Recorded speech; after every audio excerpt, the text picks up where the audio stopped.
ఎమ్మెల్సీగా మండలిలో ప్రమాణ స్వీకారం చేశారు తీన్మార్ మల్లన్న. శాసన మండలి చైర్మన్ గుత్తా సుఖేందర్ రెడ్డి మల్లన్నతో ప్రమాణం చేయించారు. ఈ కార్యక్రమంలో రాష్ట్ర కాంగ్రెస్ ఇన్ఛార్జి దీపాదాస్ మున్షి, వరంగల్, నల్గొండ, ఖమ్మం జిల్లాల కాంగ్రెస్ ఎమ్మెల్యేలు, ముఖ్య నేతలు పాల్గొన్నారు. ఈ మధ్య జరిగిన వరంగల్, నల్గొండ, ఖమ్మం పట్టభద్రుల నియోజకవర్గం బైపోల్లో కాంగ్రెస్ అభ్యర్థిగా విజయం సాధించారు మల్లన్న. ఎమ్మెల్సీగా గెలవడంతో తనపై బాధ్యత పెరిగిందని ఆయన చెప్పారు. పట్టభద్రుల సమస్యల పరిష్కారం కోసం పోరాడుతానన్నారు. తెలంగాణ శాసన పరిషత్తు సభ్యుడినైన తీన్మార్ మల్లన్న అనే నేను సభా నియమాలకు కట్టుబడి ఉంటానని, వాటిని అనుసరిస్తానని, సభా మర్యాదలను పాటిస్తానని, సాంప్రదాయాలను గౌరవిస్తానని పవిత్ర హృదయంతో ప్రతిజ్ఞ చేస్తున్నాను.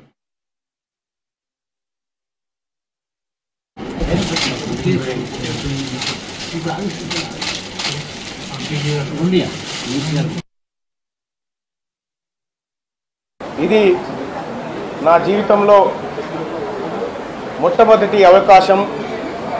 నేను ఇప్పటివరకు ఈ చిన్న వార్డు మెంబర్గా కూడా చేయలేదు. మొదటిసారిగా శాసనమండలి సభ్యుడిగా పట్టభద్రులందరూ నన్ను ఆశీర్వదించి ఇక్కడికి పంపించడం, వాళ్ళందరి ఆశయాలను నిలబెట్టడం కోసం వారి ప్రతినిధిగా ఇక్కడ శాసనమండలిలో వారి మనిషిగా నేను రిప్రజెంట్ చేయబోతున్నందుకు అవకాశం కల్పించిన వాళ్ళందరికీ ధన్యవాదాలు. అలాగే మా గౌరవ ముఖ్యమంత్రి రేవంత్ రెడ్డి గారు, అలాగే AICC general secretary and incharge Deepa Das Munshi గారు, మరీ ముఖ్యంగా కాంగ్రెస్ పార్టీ కార్యకర్తలు అందరికి కూడా హృదయపూర్వక ధన్యవాదాలు తెలియజేసుకుంటూ నన్ను ఇక్కడి వరకు తీసుకొచ్చినటువంటి మీ అందరికీ శిరస్సు వంచి నమస్కరిస్తూ, నిన్న మొన్నటిదాకా ఉన్నటువంటి మల్లన్న వేరు, ఈరోజు బాధ్యత కలిగిన మల్లన్నగా మీ ముందు ఉంటానని పట్టభద్రులకు అందరికీ